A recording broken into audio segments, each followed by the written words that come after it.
Okay, this thing wrote a wedding speech, built an app, and passed a medical exam, and then told me 9.9 is smaller than 9.11. It's not. Do the math. I'll wait. This is the smartest dumb thing humanity has ever built. And today, I'm going to show you what's actually going on inside its little robot head. Spoiler, there's no head, there's no brain, there's barely a thinking. Let's go. Everybody pictures AI as a tiny genius trapped in a computer. A little Einstein back there, doing math, stroking a tiny mustache. Yeah? No. The truth is way funnier. It's not thinking, it's guessing. Constantly. About everything. It's basically the world's most confident party guest who has never once said, I don't know. Here's the whole trick. You know autocomplete on your phone? The thing that suggests your next word while you text? That's it. That's the AI. That's the big secret. We took autocomplete, fed it the entire internet, and it went to college. But hold on, autocomplete can barely finish, I'm on my way, be there in... So how does that thing pass a bar exam? Great question. Glad you asked. Sort of. Here's how it learned. We showed it text, a lot of text, books, articles, recipes, Reddit arguments at 2 a.m., all of it, and we made it play one game over and over. We hide the last word, it guesses.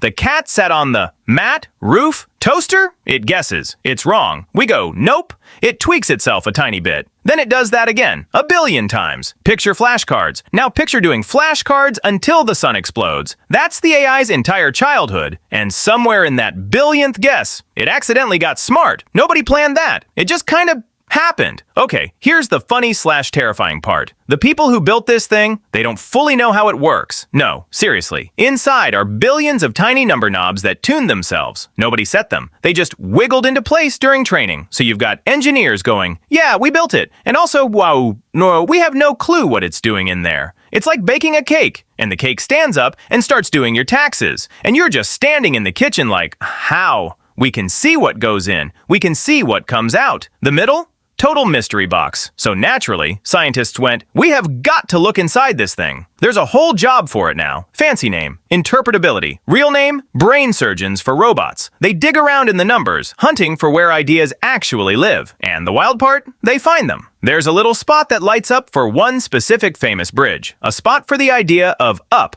Even a spot that fires when it's being sneaky. Which means somewhere in there is a tiny drawer basically labeled lies. Cool, cool, cool, cool. Love that for us. But is any of this an actual mind? Hang on, here's the twist. It's not a mind, not like yours. It doesn't want anything. It's not sitting back there between your questions, bored, scrolling its phone. The second you close the tab, it forgets you completely, which is brutal, honestly. You could have the deepest 3 a.m. heart-to-heart of your life with it. And to the AI, you never existed. It only wakes up for the exact half second it's guessing the next word. And in that half second, it somehow sounds smarter than your entire group chat. It's not fake smart. It's not real smart. It's a third secret thing we don't even have a word for yet. Which brings us to my favorite disaster. It lies, confidently, fluently, all day long. Ask it about a book that doesn't exist. It won't say, never heard of it. Oh no, it'll hand you the plot, the author, a quote, a fake 5-star review, because I don't know is not in the game. Remember, it's not looking up facts, it's guessing what a good answer looks like, and a confident lie looks great. Way better than, I have no idea. We call this a hallucination, which is just a fancy word for making stuff up with your whole chest.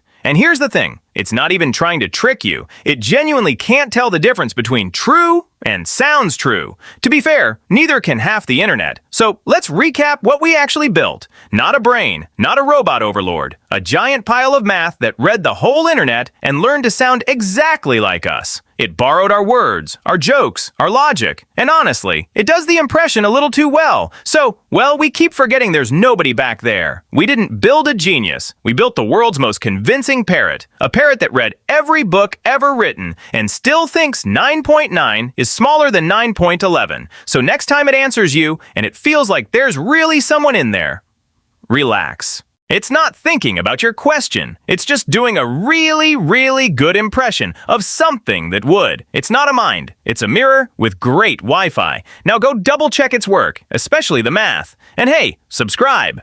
Even the AI would tell you to. It just wouldn't know why.